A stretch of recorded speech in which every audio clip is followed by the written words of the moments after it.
अस्सलाम वालेकुम students, welcome to world of education. और आज आपको वर्ल्ड ऑफ एजुकेशन की इस वीडियो के अंदर पार्ट 2 यानी CS 301 का पार्ट 2 में डिस्कस करूंगा, जिसके अंदर आपको जो है वो मिड टर्म के हवाले से करंटली पेपर जो आपका सब्जेक्टिव पार्ट होता है उसके हवाले से हम डिस्कशन करेंगे। फर्स्ट पार्ट में हमने जो है वो MCQs के हवाले से डिस्कशन की थी। आज इंशाल्लाह ताला हम जो है वो सेकंड पार्ट के अंदर शॉर्ट क्वेश्चन और लॉन्ग क्वेश्चन के हवाले से जो है वो देखेंगे। इसके अलावा स्टूडेंट्स आपने स्टैक के हवाले से पॉइंट याद रखना है कि स्टैक एक LIFO LIFO यानी LIFO last in first out structure है, क्योंकि आता है डिफाइन स्टैक डेटा स्ट्रक्चर के। आपने डिफाइन करना है स्टैक डेटा स्ट्रक्चर को। तो अगर आपको नहीं भी पता ना स्टैक क्या होता है, आप सिर्फ ये लिखते हैं कि stack basically is a LIFO data structure, तो आपको इसमें भी कुछ ना कुछ मार्क्स मिल जाएंगे। इसके अलावा जो क्यू है, क्यू कहते हैं लाइन को, जो लाइन है that is called FIFO structure. FIFO stands for first in first out structure. फिर बाइनरी ट्री के बारे में है वो इंशाल्लाह आगे जाके आपको डिटेल से तमाम तरह बातें जो है वो डिस्कस करूंगा। क्वेश्चन नंबर 1 देखते हैं तो आपको क्या कह रहा है। क्वेश्चन नंबर 1 देखते हैं तो क्या कह रहा है आपको, what is complete binary tree. के कंप्लीट बाइनरी ट्री क्या होता है। तो कंप्लीट बाइनरी का मतलब होता है, बाइनरी का मतलब दो। तो कंप्लीट बाइनरी ट्री के लिए ये शर्त लाजिम है कि हर पेरेंट के दो आगे सब चाइल्ड्स मौजूद होने चाहिए। क्वेश्चन देखें या इसका जवाब देखें। A complete binary tree is a tree with the additional property that every node must have exactly 2 childrens. कि हर नोड के मस्ट जो है वो 2 चिल्ड्रंस होने चाहिए। क्या मतलब है इसका। इसका सिंपल मतलब अगर मैं आपको डायग्राम ड्रॉ करके बता दूं तो ओके। तो देखें यहाँ पे जो हमारे पास ट्री होता है ना, इसकी शेप कुछ इस तरह से होती है। यहाँ ये और आगे ये फर्दर इस तरह। ये जो पहला वाला नोड होता है ना, इसको हम कहते हैं पेरेंट नोड। अब पेरेंट के आगे 2 बच्चे या 2 चाइल्ड होने चाहिए। अगर इसके 2 चाइल्ड हैं, फर्ज कर लें इसके भी आगे 2 हैं, तो ये कंप्लीट बाइनरी ट्री होगा। अदरवाइज ये कंप्लीट बाइनरी ट्री नहीं होगा जब तक इसके 2 चाइल्ड नहीं है। फर्ज कर लेते हैं जी यहाँ पे जो इसका खाली 1 चाइल्ड है, लेकिन कंप्लीट बाइनरी के लिए शर्त ये थी कि इसके 2 चाइल्ड होंगे तो ये कंप्लीट बाइनरी ट्री होगा। अदरवाइज खाली ये ट्री है लेकिन ये बाइनरी ट्री या कंप्लीट बाइनरी ट्री जो है वो नहीं है। तो ये आपने क्वेश्चन याद रखना है। मैंने आपको जब लेक्चर में बताया था या जो पार्ट 1 बताया था उसके अंदर भी मैंने आपको कहा था कि ट्री के हवाले से आपसे क्वेश्चन जो है ज़्यादा पेपर के अंदर पूछे जा रहे होते हैं। उसके आगे जनाब, how single left rotation is perform in AVL tree. AVL tree के अंदर हम कैसे सिंगल जो लेफ्ट रोटेशन है उसको परफॉर्म करते हैं। तो this rotation is almost similar to the right rotation. हमेशा जिस तरह आप लेफ्ट को रोटेट करेंगे ना, उसी तरह से ही आप राइट को रोटेट करेंगे। बशर्त ये कि बस अगर आपको राइट का आ गया आपके पेपर में तो आपने राइट वाली तरफ परफॉर्म करना है। अगर आपको लेफ्ट का आ गया है तो आपने लेफ्ट वाली तरफ जो है वो परफॉर्म करना है। मैं आपको ये भी ड्रॉ करके बता देता हूँ। देखिए हमारे पास ये नोड है, मैं सिर्फ दो यहाँ जो नोड्स हैं वो 3 बनाऊंगा ताकि आपका जो ड्यूरेशन है वो भी बच सके और आपका कॉन्सेप्ट ज़्यादा जो है वो क्लियर हो सके। अब देखिए मैंने अगर इसको परफॉर्म करना है, मैंने अगर इसको रोटेट करवाना जी लेफ्ट, तो लेफ्ट का मतलब क्या होता है, ये वाला लेफ्ट है और ये राइट है।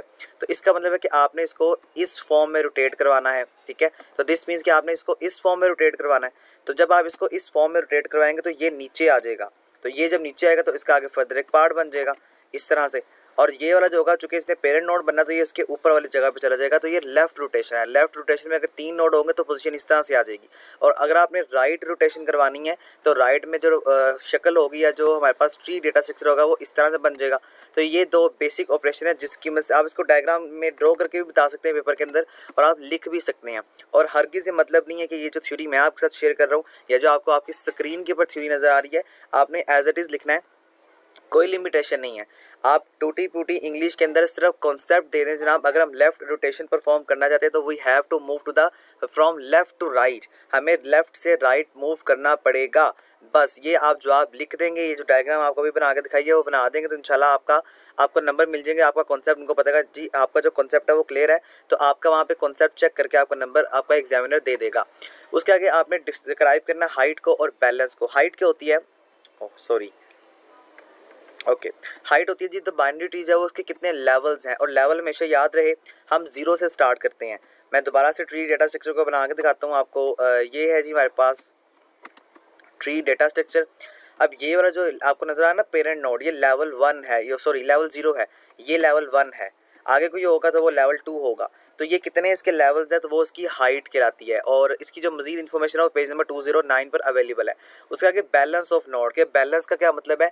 बैलेंस का मतलब ये होता है कि the balance of a node in a binary tree is defined as the height of its left subtree minus height of its right sub tree. ये मैंने ना आपको कल एक MCQs भी करवाया था कि अगर आपने किसी भी नोड का या किसी भी ट्री का बैलेंस मालूम करना है तो आपको लेफ्ट सब ट्री में से क्या करना पड़ेगा, राइट सब ट्री को कि उसका बैलेंस आ जाए तो हमें माइनस करना पड़ेगा। इंपॉर्टेंट शॉर्ट क्वेश्चन है, इसको भी याद रखिएगा। तो वो कह रहा है अगर बैलेंस हमें मालूम करना है तो डेफिनेटली हमें लेफ्ट में से राइट सब ट्री को माइनस करना है। इन अदर वर्ड्स, दूसरे लफ्जों में, at a particular node the difference in height of its left and right sub tree gives the balance of the node. वो कह रहा है कि जो राइट सब ट्री अगर ज़्यादा होगा या लेफ्ट सब ट्री अगर ज़्यादा होगा तो इन दोनों को बैलेंस करने के लिए हमें उनको माइनस करना पड़ेगा और आखिर में जो भी वैल्यू आएगी या जो कॉन्स्टेंट वैल्यू आ जाएगी वो इसका माइनस हो जाएगा। उसके आगे दूसरा पेपर है जी आपका कि what is the binary tree brief. अब देखें आपको ट्री के हवाले से ज़्यादा क्वेश्चन पूछे जा रहे हैं। ये जो अभी मैंने आपको क्वेश्चन शेयर किया था तकरीबन को ये 3 क्वेश्चन आए थे, तो ये 3 क्वेश्चन आपके पहले पेपर के थे जो कि 2011 का था। अब ये पेपर 2 है, ठीक है, मिड टर्म का पेपर 2 है। इसमें आपने बताना है कि बाइनरी ट्री क्या होता है। बाइनरी ट्री या कंप्लीट बाइनरी ट्री दोनों एक ही बात है। बाइनरी ट्री का मतलब ये होता है कि इनके पास फाइनाइट सेट ऑफ एलिमेंट्स है। अच्छा, दोनों एक बात नहीं है, सॉरी, बाइनरी ट्री और कंप्लीट बाइनरी ट्री में फ़र्क है, ठीक है। ये एक बात नहीं है, ये मेरे कॉन्सेप्ट आपको बाय मिस्टेक गलत बता दिया। बाइनरी ट्री का मतलब है कि हर जो नोड है उसके 2 आगे चाइल्ड होने चाहिए, लेकिन ये लिमिटेशन नहीं है, यानी कि ये मेरे पास कोई शर्त नहीं है, ठीक है, लिमिट नहीं है आपके पास कि इसके 2 होंगे ही तो होंगे, हम इसको बाइनरी कहेंगे। हर जो नोड है उसके 2 चाइल्ड होने चाहिए तो वो बाइनरी ट्री होगा। लेकिन जो कंप्लीट बाइनरी ट्री है, कंप्लीट बाइनरी ट्री के अंदर ये शर्त लाजिम है कि हर पेरेंट के आगे 2 बच्चे या 2 चाइल्ड होने चाहिए या 2 सब नोड्स होने चाहिए, फिर हम उनको कहेंगे this is actually the complete binary tree. अगर उसके 2 चाइल्ड नहीं होंगे तो फिर हम कहेंगे कि ये बाइनरी ट्री है लेकिन ये कंप्लीट बाइनरी ट्री नहीं है। दोनों में मेन फ़र्क याद रखिएगा, पेपर में आपसे पिछली दफ़ा पूछा गया था। तो वो कह रहा है कि अगर हमारे पास फाइनाइट सेट है एलिमेंट्स के और हमने उनको डिसजॉइंट किया हुआ है, डिसजॉइंट से अगर हमने उनको सेट की फॉर्म में या हमने उसको ट्री की फॉर्म में लिखा हुआ तो वो हमारे पास जो है वो बाइनरी ट्री कहलाएगा। उसके आगे what is difference between binary tree and AVL tree. आपने बाइनरी ट्री और एवीएल ट्री के अंदर डिफरेंस बताना है। तो एवीएल जो ट्री होता है ये बेसिकली इसलिए होता है ताकि हम जो है वो ये देखें कि डेटा को स्टोर करना है, सॉर्टिंग करनी है। तो अगर आप डेटा को सॉर्ट करना चाहते हैं तो वहाँ पर आप जो है वो एवीएल ट्री का इस्तेमाल करते हैं। AVL tree is identical to BST. BST stand for binary search tree. इसमें फ़र्क देखें तो हाइट जो है लेफ़्ट एंड राइट सब ट्री की may be different at most 1। जो हाइट होती है लेफ़्ट और राइट सब ट्री की वो डिफरेंट होती है जी 1 के अंदर, या हाइट ऑफ एम्प्टी जो ट्री है उसकी डिफाइन होती है -1। ये दोनों बातें कर रहा है आपसे किसकी, एवीएल ट्री की। बाइनरी ट्री आपको इसने ऊपर बता दिया कि हर नोड का अगर आगे फर्दर चाइल्ड होंगे तो वो बाइनरी ट्री होगा। कंप्लीट बाइनरी ट्री के लिए शर्त लाजिम है कि हर नोड के आगे 2 फर्दर जो है वो चाइल्ड्स होने चाहिए। और एवीएल ट्री के अंदर हम जो है वो 3 बातों के बारे में डिस्कस करते हैं कि इसका जो डिस्टेंस है लेवल का वो या तो 1 हो या 0 हो या -1 हो।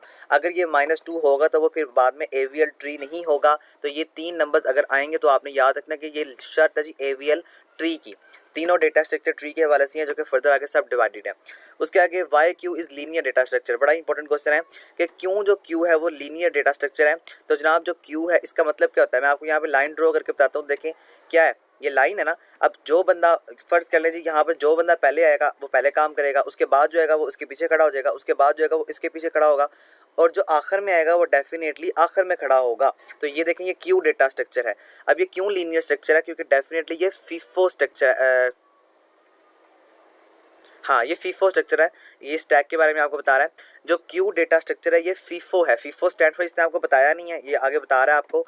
इसका मतलब है कि फर्स्ट इन फर्स्ट आउट। अब देखिए सबसे पहले कौन आया था, सबसे पहले ये वाला बंदा आया था। अब इसने क्या किया, ये आया तो इसने अपना काम करवाया आगे वाले से और वहाँ से आउट कर गया, बाहर आ गया।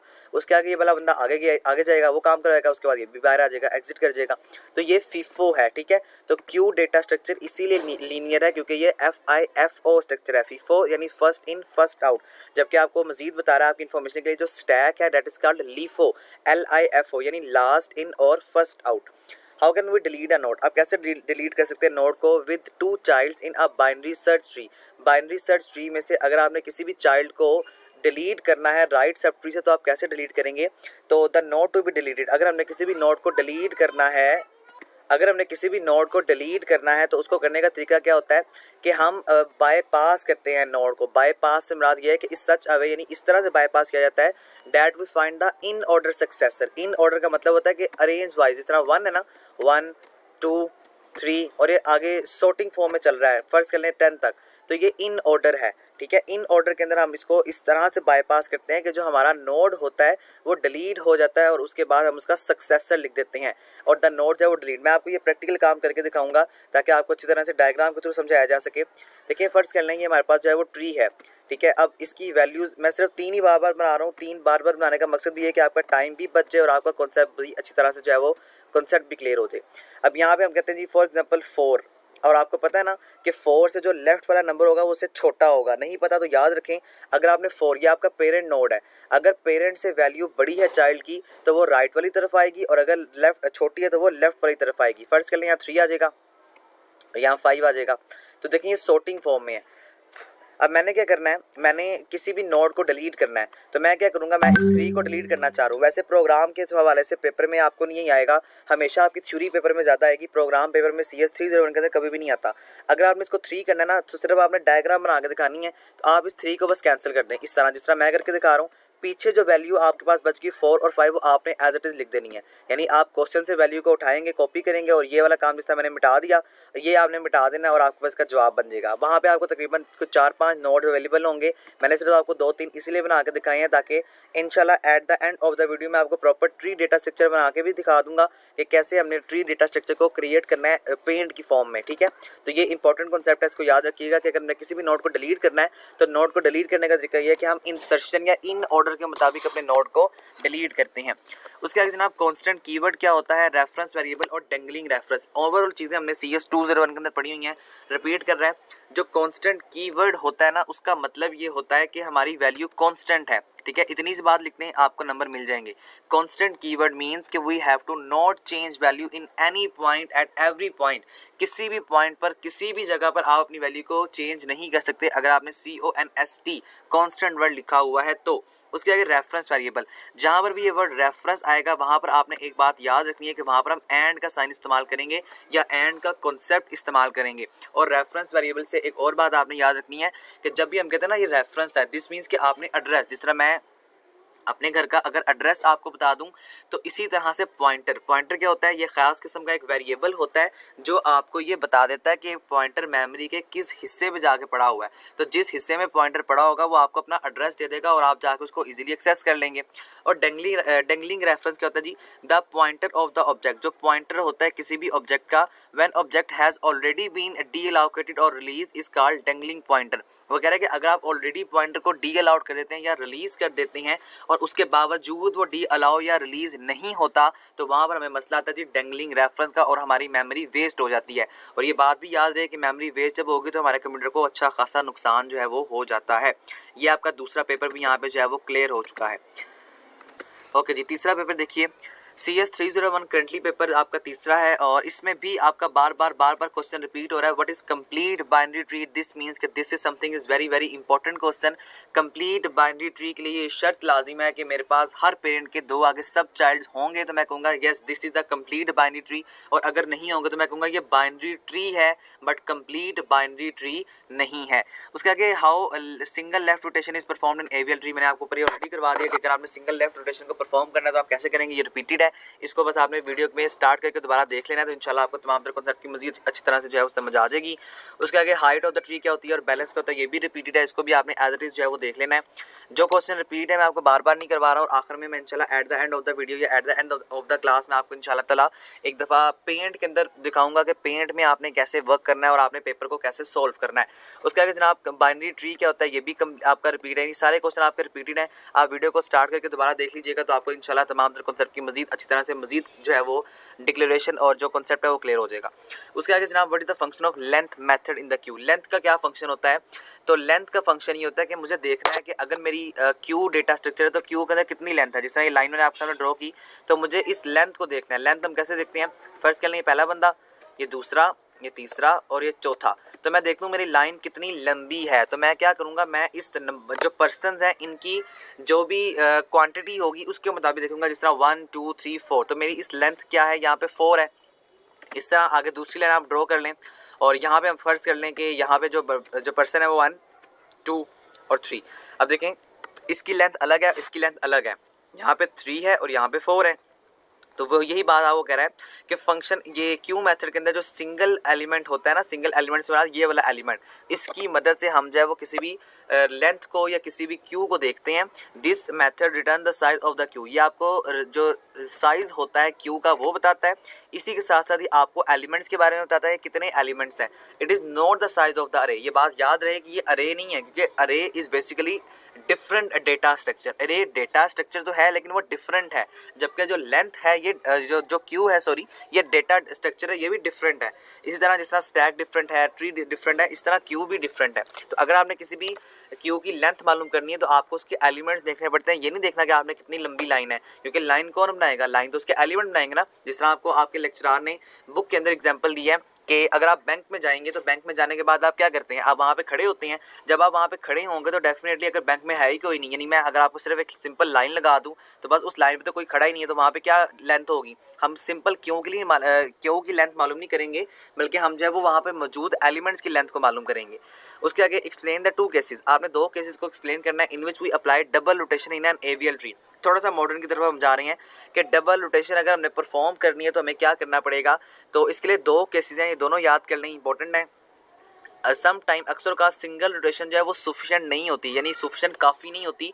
हमारा अगर अनबैलेंस ट्री है ना, और अनबैलेंस ट्री मैंने आपको पहले बताया, हमने स्टार्टिंग में बात की थी कि जो एवियल ट्री है इसके लिए शर्त है कि या तो डिस्टेंस 1 हो या 0 हो या -1 हो।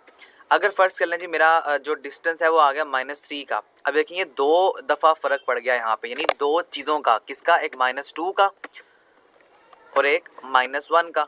दिस मीन्स कि मुझे डबल रोटेशन करनी है। अब जब डबल रोटेशन मैं करूँगा तो क्या होगा, इसके लिए इंसर्ट करना पड़ेगा पहले मुझे राइट फिर लेफ़्ट, और अगर मैं पहले लेफ़्ट करूँगा तो फिर मुझे राइट करना पड़ेगा। तो ये दोनों बातें एज इट इज़ याद कर लें, इसमें समझाने वाला भी काम नहीं है, इसको आपने as it is in cases को याद करना है, क्योंकि ये केसेस वो हैं जो कि डेवलपर ने ऑलरेडी आपके लिए पहले से क्रिएट कर दिए हैं। उसके आगे how can we perform level order traversal on a tree. अगर आपने कोई लेवल ऑर्डर मालूम करना है किसी भी ट्री पर तो उसके लिए क्या होगा, we can print a binary tree. हम प्रिंट करेंगे बाइनरी ट्री का, यानी लेवल अगर आप कैसे मालूम कर सकते हैं, मैं आपको ये ड्रॉ करके चलें बताता हूँ MS वर्ड के अंदर। तो पेंट में चलते हैं, पेंट में मैंने आपके ट्री को जो है वो ड्रॉ कर लिया। आपने लेवल मालूम करने, लेवल मालूम करने का तरीका क्या होता है, लाइन लगाना है आपने, लाइन लगानी है आपने, और लाइन ये देखें ये वाला जो है ना ये मेरे पास लेवल 0 है, ठीक है। इसको मैं थोड़ा सा नीचे करूँ, ये लेवल 0 है, ये वाला जो है ये लेवल 1 है, और ये आखिरी जो लेवल है ये हमारे पास लेवल 2 है। अब आप यहाँ पे सिंपल राइट कर दें कि ये 0 लेवल है, 0 और L लेवल। मैं आपको पूरा लिख के दिखा रहा हूँ, पेपर में भी आपने इसको पूरा ही लिखना है, ठीक है। और ये हमारे पास जो है वो 1 लेवल है, 1 लेवल। सिमिलरली ये 2 लेवल्स हैं।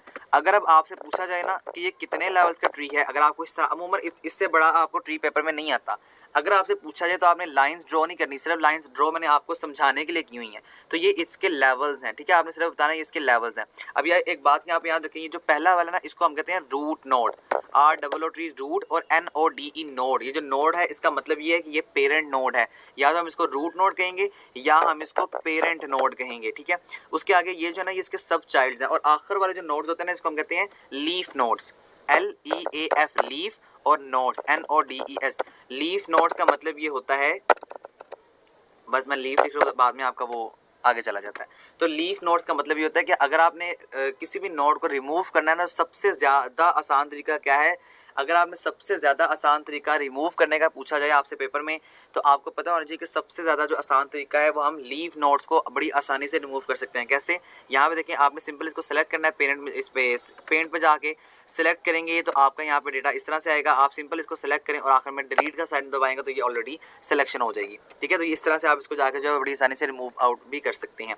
तो ये आपको ABC के बारे से एग्जाम्पल दे रहा है, आपको बस मैंने तरीका बता दिया, इस तरीके को एक्सप्लेन करते हैं अपनी वर्डिंग में, तो इंशाल्लाह आपका नंबर जो है वो दे दिए जाएंगे। इसके अलावा ना जहाँ जहाँ पर आपसे पूछा जा रहा है ना ये क्यू और ये इसके बारे में, तो क्यू आपको बार बार यहाँ पे बताने का मकसद भी ये है कि Q basically is the FIFO structure, जबकि स्टैक जो है वो लीफो स्ट्रक्चर है। उसके आगे how can the dangling reference problem can be avoided, हम कैसे डेंगलिंग जो रेफरेंस जो प्रॉब्लम है इसे अवॉइड कर सकते हैं। तो इससे अवॉइड करने के लिए हमें लोकल वेरिएबल को जो है वो रखना पड़ता है। लोकल वेरिएबल हमें बता देता है कि आपका वेरिएबल मेमोरी से जो आपने डिलीट किया था वो हो चुका है या नहीं हुआ। अगर हमें मैसेज आ जाए ना कि जो हम वेरिएबल डिलीट करना चाहते हैं वो डिलीट हो चुका है, तो बड़ी आसानी हो जाती है हमारे लिए। और अगर हम कहें जी वो वेरिएबल हमें कोई मैसेज ही ना आए, हमें पता ही नहीं होगा, तो दिस मीन्स कि हम वहाँ पे जो है वो सस्पेक्टेड रहेंगे, शक व शुबात में रहेंगे कि पता नहीं हमारा जो वेरिएबल है वो डिलीट हुआ भी है, या जो हमने डी एलोकेट किया था मेमोरी को, मेमोरी से रिमूव हुआ भी है या नहीं रिमूव हुआ है। नाउ हम जो है वो क्वेश्चन या मिड का जो पेपर है वो 4 देखते हैं। तो कंप्लीट बाइनरी ट्री क्या होता है, ये बड़े इंपॉर्टेंट क्वेश्चन है, बार बार रिपीट हो रहे हैं, इसको एज इट इज बस आपने याद कर लेना है। ये जो तमाम क्वेश्चन है मैंने आपको छुड़वा दिए हैं। नेक्स्ट क्वेश्चन देखेंगे, नहीं छुड़वाने से तो मैंने आपको करवा दिए हैं, रिपीट हो रहे हैं, मैं दोबारा आपको ये नहीं करवाऊंगा। उसके आगे जनाब, how AVL is different from a binary search tree, कैसे AVL जो ट्री है ये डिफरेंट है बाइनरी सर्च ट्री से। तो बाइनरी ट्री क्या होता है, ये ऐसा ट्री है जिसके लिए कोई शर्त शुबात लाजिम नहीं है कि कोई एटलीस्ट 2 नोड्स हो, यानी इसमें कोई शक नहीं है या इसमें कोई मुझे लिमिट नहीं मिलती कि होने ही चाहिए, मस्ट है। हाँ, ये ज़रूर मैं कह सकता हूँ कि हाँ भी हर जो नोड है उसके अंदर या हर ट्री के या हर पेरेंट के आगे फर्दर 2 चाइल्ड होने चाहिए। ठीक है, बाइनरी है ना, तो बाइनरी का मतलब आपको खुद समझ आ जाना चाहिए कि हाँ भी 2 चाइल्ड होने चाहिए, लेकिन दिस इज़ नॉट इम्पोर्टेंट, ये इंपॉर्टेंट नहीं कि 2 ही हों, ठीक है, एक भी हो सकता है। तो अब उसके आगे देखें, जो AVL ट्री है ना, ये ऐसा ट्री है जिसके अंदर डिफरेंस होता है लेवल का, 1 का या 0 का या -1 का। अगर ये डिफरेंस आपको मिलेगा तो आपने वहाँ पे याद रखना है कि जनाब ये AVL ट्री है। और AVL ट्री का बेसिक कॉन्सेप्ट ये है, या AVL ट्री को बनाने का मकसद ये है कि हम यहाँ पे ये देखना चाहते हैं कि हमारा डेटा सॉर्टिंग फॉर्म में भी है या नहीं है। जिस तरह 1 2 3 4 5 6 7 8 9 है, तो अब आपने अगर देखना ना कि सॉर्टिंग फॉर्म में है तो आप वहाँ पर AVL ट्री का इस्तेमाल करते हैं। According to the concept of this paper, in AVL tree the heights of 2 subchild of any node may be differ at least 1। AVL tree के अंदर हमारे पास जो भी डिफरेंट होता है सब ट्री के अंदर, या जो भी डिफरेंट होता है नंबर्स का, वो एक दफ़ा 1 होगा, 0 होगा या -1 होगा।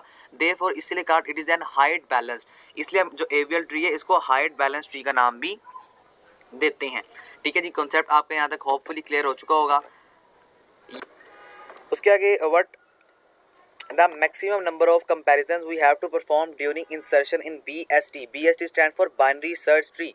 वो कह रहा है क्या मैक्सिमम है number of comparisons we have to perform during insertion, के हम जब इंसर्ट करते हैं डेटा को तो हमारे पास कितने जो मैक्सिमम कंपैरिजंस है वो आ सकते हैं। तो मैक्सिमम कंपैरिजंस को मालूम करने के लिए हमारे पास सिंपल एक फार्मूला है, समझाने वाला, इसमें कोई काम नहीं है।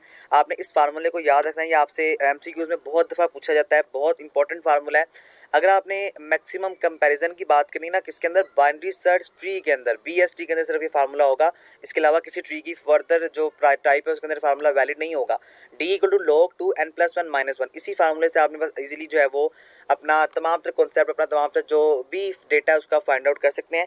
इफ़ द ट्री, अगर ट्री जो है वो कंप्लीट बाइनरी है और नियर टू कंप्लीट है तो आप वहाँ पर log 2 n का जो कंपेरिजन है या जो log 2 n का फार्मूला है वो लगाते हैं। ठीक है, नेक्स्ट हम जो पेपर है उसको देखते हैं। तो what is the function call stack give short answer. वो कह रहा है कि कॉल स्टैक का क्या फंक्शन होता है।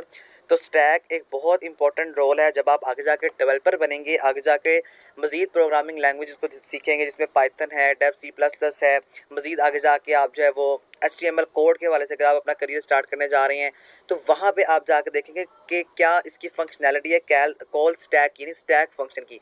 स्टैक बेसिकली जो है ये एक डेटा स्ट्रक्चर है और इसके अंदर हम अपने फंक्शन को आर्गुमेंट्स की फॉर्म में पास करते हैं और हम उससे रिटर्न करवाते हैं, रिसीव करते हैं रिटर्न वैल्यूज़ को। याद रहे जो कॉल स्टैक है is also for local variable, ये लोकल वेरिएबल्स के लिए है।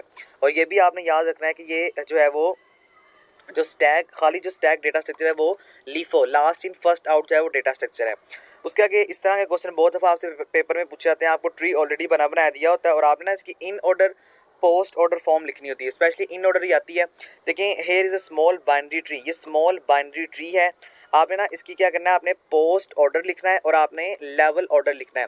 अपना ये देखो, ये आपको बता रहा है L for left, R for right और N फॉर नोड। अब मैं आपको थोड़ा सा ये डिफरेंस यहाँ पे बताऊँगा, थोड़ा सा इसको जो है वो ज़्यादा अंडरस्टैंड कीजिएगा। मैं इसको थोड़ा सा जूम कर रहा हूँ ताकि आपको ट्री के हवाले से पहले तमाम तरह गाइडलाइंस जो है वो प्रोवाइड की जा सकें। अब यहाँ पे देखें, ये जो आपको N नज़र आ रहा है ना, उसने आपको 3 बातें की हैं, लेफ़्ट यानी L, R और N। ये जो N है ना ये बेसिकली नोड है और इसका मतलब है ये वाला, इसको हम कहेंगे नोड या पेरेंट नोड। ठीक है जी, अब हम उसके बाद कहते हैं लेफ़्ट और राइट, यानी आप ये लेफ़्ट राइट है, ये वाली लेफ़्ट है हमारे पास और ये वाली जो है वो राइट है। आपने क्या करना है, आपने पहले लेफ़्ट लिखना है, फिर आपने राइट लिखना है और फिर आपने नोड लिखना है। ठीक है, अब मैं आपको इसको थोड़ा सा कॉन्सेप्ट मजीद जो है वो एक दफ़ा आसान करके बताऊँगा। तो यहाँ पर देखो, पहले पोस्ट ऑर्डर, पोस्ट का मतलब क्या है कि बाद में। अब पहले आपने लिखना जी लेफ़्ट का, तो सबसे बाद में क्या है, C है, आप यहाँ पे C लिख देंगे। देखें, पहले C है ना, तो आप यहाँ पे C लिखेंगे, फिर क्या है डी है, फिर आप डी लिखेंगे, फिर बी है, फिर आप बी लिखेंगे। उसके बाद उसने क्या है पहले लेफ्ट, फिर उसके बाद देखिए राइट आर। अब आपने ये वाले नोट पे नहीं जाना। अमूमन तो हमने अगर इसने ना दिया होता, यानी हम अगर हमारे पास कोई शर्त ना होती लेफ्ट राइट और एन की, तो हमने क्या करना था, फिर हमने इसके बाद इस ए को लिखना था। लेकिन अब हमें उसने शर्त दे दी कि लेफ्ट राइट और फिर एन यानी नोड। तो अब हम यहाँ पे राइट में मूव करेंगे तो एच है, फिर एच के बाद एफ है, फिर एफ के बाद आई है, आई के बाद जी है, फिर ई है, ठीक है, उसके बाद ए है। तो ये हमारे पास पहले वाले का जवाब हो जाएगा। सिंपली लिखेंगे तो आपको नंबर मिल जाएंगे। फिर आपने लेवल ऑर्डर्स लिखने हैं। लेवल ऑर्डर से मुराद क्या है कि आपने इन ऑर्डर की फॉर्म में लिखना है। इन ऑर्डर क्या होगा, ए बी, उसके बाद ई, उसके बाद डी, उसके बाद जी, उसके बाद सी, फिर उसके बाद जो है वो एफ आई और एच। यानी लेवल ऑर्डर में आप अरेंज वाइज चलेंगे, यानी इस तरह चलेंगे लेवल इस तरह से। आपको भी मैंने पीछे लेवल बनाना सिखाए थे ना, तो लेवल ये 0 लेवल है, ये 1 लेवल है, ये 2 लेवल है और ये 3 लेवल है और आखिर वाला जो है ये 4 लेवल है। तो आप लेवल वाइज चलेंगे। लेवल का मतलब कि पहले 0, फिर 1 और फिर 2 और फिर 3। और ये बात याद रहे कि जब हम ये लिखते हैं ना तो हम लेफ्ट से राइट लिखते हैं ऐसे, यानी left to right, not right to left. अभी मैंने आपको बताया ना, जिस तरह ए, आपने ये नहीं किया कि ए के बाद आपने ये ई लिखा, ई और बी, आपने ए फिर बी ई, ठीक है, फिर उसके बाद डी और उसके बाद जो भी नंबर जी है। तो ये आप इस तरह लिखेंगे लेफ्ट टू राइट। तो ये आपका मेन क्वेश्चन है। इस तरह के क्वेश्चन बहुत दफ़ा आपसे पेपर में पूछे जाते हैं। मैंने आपको कॉन्सेप्ट बता दिया, अब आपका कॉन्सेप्ट आगे जिस तरह ये आपको राइट लेफ्ट राइट और नोट दे रहा है, हो सकता है आपके पेपर में यही एज इट इज रिपीट हो जाए, या हो सकता है पेपर में आपके राइट लेफ्ट और फिर नोड आए, या ये भी हो सकता है कि नोड लेफ्ट और राइट आए। बस आपने इसी कॉन्सेप्ट को, जैसे मैंने आपको करवाया है, इस कॉन्सेप्ट को याद रखिएगा। ये कॉन्सेप्ट आपको इंशाल्लाह आगे जाके बहुत सारा फायदा जो है वो दे देगा। उसके आगे what are the applications of binary tree. Binary tree की एप्लीकेशंस के बारे में आपने बताना है। तो बाइनरी ट्री का मतलब ये होता है कि जहाँ पर हमें रैपिडली स्ट्रॉन्ग जो सॉर्टेड डेटा होता है, अगर हमने उसको लिखना है या हमने रिट्राइव करना है स्टोरिंग डेटा को, यानी हम वहाँ पे बाइनरी ट्री का इस्तेमाल करते हैं जहाँ पर हमारे पास डेटा बहुत ज़्यादा है और वहाँ पे बहुत ज़्यादा को डेटा, जब बहुत ज़्यादा डेटा में से मैंने अगर किसी भी डेटा को सर्च करना है तो मैं वहाँ पे बाइनरी ट्री का इस्तेमाल जो है वो करूँगा। उसके आगे ये आपको स्ट्रक्चर ऑब्जेक्ट प्रोवाइड करता है। स्ट्रक्चर का मतलब ये होता है कि आपको फंक्शनैलिटी मज़ीद ज़्यादा मिल जाती है कि आपने कैसे अपने सॉफ्टवेयर को क्रिएट करना है। आपने बेसिक क्यू के ऑपरेशंस बताने हैं जी। बेसिक क्यू के ऑपरेशन क्या होते हैं, इन क्यू, डी क्यू, फ्रंट और इज एम्प्टी। ये याद रखिएगा, ये भी बड़ा इंपॉर्टेंट क्वेश्चन है।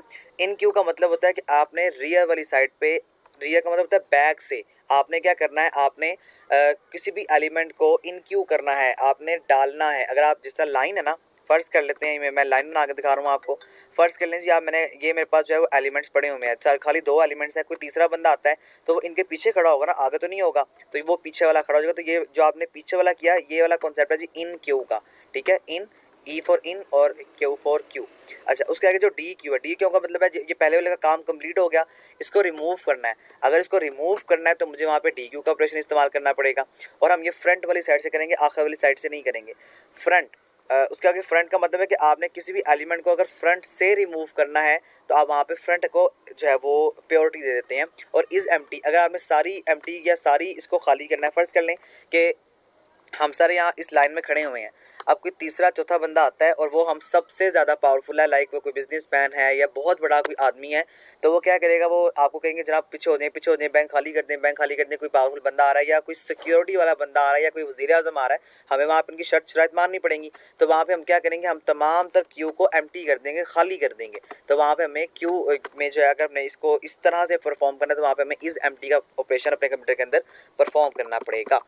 उसके आगे जनाब आपको बता रहा है कि आपने बेनिफिट्स बताने हैं किसके, स्टैक के। तो स्टैक के बेनिफिट्स क्या होते हैं, कंप्यूटर साइंस के अंदर स्टैक एक लीफ हो, यानी लास्ट इन फर्स्ट आउट स्ट्रक्चर है, और ये हमें सबसे पहले तो ये बेनिफिट देता है कि हम ये एक एब्स्ट्रैक्ट डेटा टाइप है, किसी भी एलिमेंट को आप जब वो लीफो स्ट्रक्चर के मुताबिक बड़ी आसानी से फाइंड आउट कर सकते हैं। और ये 2 फंडामेंटल ऑपरेशन देता है, पुश और पॉप के। जिस तरह भी आपको ऊपर ऑपरेशन बताया ना इसके क्यू के, इस तरह आपसे पेपर में ये भी आ सकते हैं। बेसिकली इसके 3 एलिमेंट है, पुश, पॉप और टॉप, लेकिन आपको इसने 2 बताए हुए, मैंने आपको तीनों बता दी, याद रखिएगा। पुश और पॉप बेसिकली वो एलिमेंट्स हैं जिसके में अगर आपने किसी भी स्टैक में वैल्यू को ऐड करना है तो आप वहाँ पे पुश का जो फंक्शन है उसको इस्तेमाल करेंगे, और अगर आपने किसी भी एलिमेंट को रिमूव करना है तो वहाँ पर आप जो है वो पॉप का फंक्शन या पॉप का साइन जो है वो इस्तेमाल करेंगे। उसके आगे आपको क्या बता रहा है जी, उसके आगे आपको बता रहा है कि आपने why list waste less memory as compare to array. बड़ा इंपॉर्टेंट क्वेश्चन है, कंसेप्चुअल क्वेश्चन है कि जो लिस्ट है ना वो आपकी मेमोरी को कैसे कम वेस्ट करती है, कंपेयर करें अगर इसको अरे के साथ। तो अब जो लिंक लिस्ट होती है ना, डू नॉट नीड उसे कंटिन्यूस ब्लॉक ऑफ मेमोरी।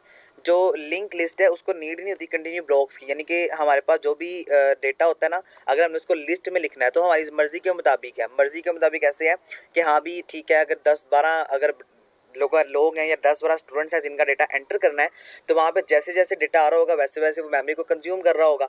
अब जो अरे है ना, इसके अंदर हमें सिंटैक्स के मुताबिक लिखना पड़ता है कि हमें 100 ब्लॉक्स का डेटा चाहिए, या 100 ब्लॉक्स की मेमोरी चाहिए, 1000 की चाहिए, 200 की चाहिए, 500 की चाहिए।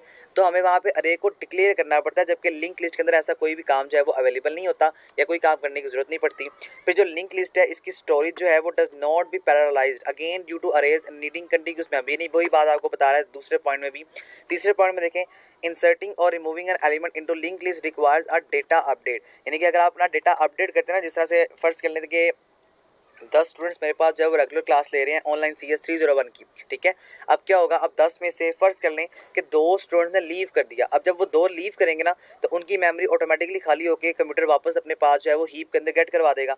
लेकिन जो अरे है, मुझे अरे के अंदर इस तरह की फैसिलिटी नहीं मिलती। अरे के अंदर हमें वहाँ पे खुद अपडेट करना पड़ेगा, वहाँ पे हमें खुद जो है वो बाय यूजिंग डिलीट फंक्शन उसको ख़त्म करना पड़ेगा। अदरवाइज जब तक हम उसको डिलीट नहीं करेंगे, या अगर हम उसको जो है वो डी रेफरेंस का साइन, या वहाँ पर हम जो है वो हम कहते हैं ना जिस तरह कंस्ट्रक्टर है, अगर हम उसको डिस्ट्रक्ट नहीं करेंगे तो वहाँ पे हमारे पास इस तरह की कोई भी फंक्शनैलिटी ऑटोमेटिकली अवेलेबल नहीं करवाई जाएगी।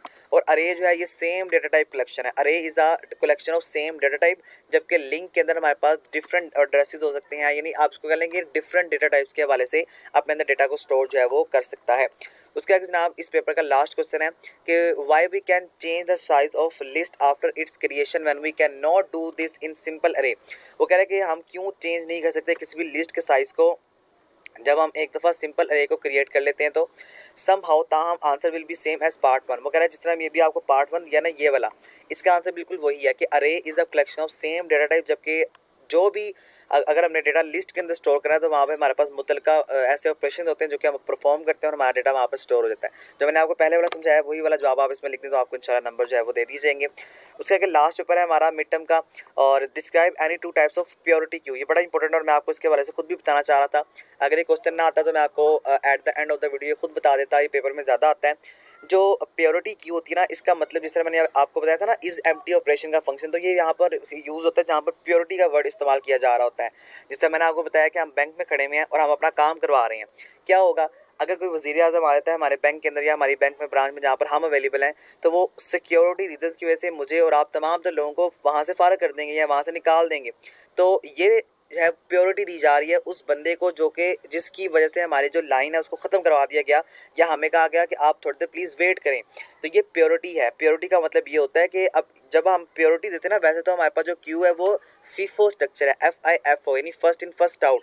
लेकिन अगर प्योरिटी की बात करें तो प्योरिटी में ये फीफो स्ट्रक्चर नहीं होगा, ठीक है। प्योरिटी में सबसे पहले अगर हम जिसको प्योरिटी दे रहे हैं वो काम अपना करवाएगा और उसके बाद वो चला जाएगा, क्योंकि वो प्योरिटी वाला बंदा है, उसके पास फंक्शनैलिटी ज़्यादा है, उसके पास ऑपरेशन ज़्यादा हो रहे हैं। तो प्योरिटी के अंदर आपने ये बात याद रखनी है कि जब भी हम प्योरिटी की बात करेंगे तो वहाँ पे हम जो क्यू का जो ऑपरेशन है या जो क्यू का रूल है फीफो का, उसको हम ब्रेक डाउन कर देंगे, तोड़ देंगे, ठीक है।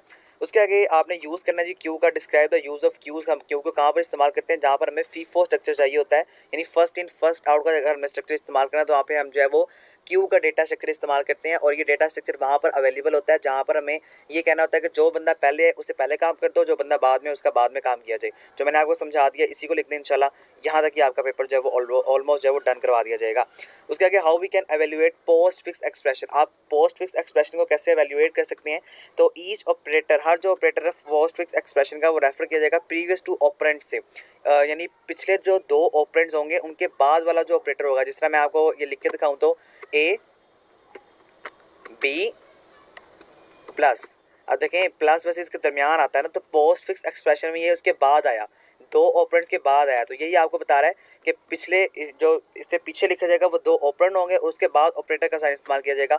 कोई भी ऑपरेटर हो सकता है, plus minus multiply division mode anything. उसके आगे ईच टाइम, हर दफ़ा वो रीड एन ऑपरेंड, हम ऑपरेंड को रीड करेंगे, वो push it on a stack, अगर हम स्टैक में इसको पुश करेंगे तो, ठीक है। और उसके आगे when we reach an operator, जब हम ऑपरेटर पे पहुंचेंगे तो हम पॉप करेंगे 2 ऑपरेंड्स को from the top of the stack. हम टॉप क्यों करें, क्योंकि ये लीफो है नहीं लास्ट इन फर्स्ट आउट, और अप्लाई करेंगे ऑपरेटर को और पुश कर देंगे किसी भी रिजल्ट को। तो ये आपके कॉन्सेप्ट है जी, होपफुली तमाम से कॉन्सेप्ट आपके क्लियर हो चुके होंगे। ये इंपॉर्टेंट क्वेश्चन है, आपने हैंडआउट्स को ज़रूर पढ़ना है, हैंडआउट्स को छोड़ना नहीं है। प्लीज़ वीडियो अच्छी लगने पर लाइक और दोस्तों के साथ शेयर जरूर कीजिएगा, और अगर आप चैनल पर न्यू हैं तो सब्सक्राइब भी कीजिएगा। Thank you so much. अल्लाह हाफिज़।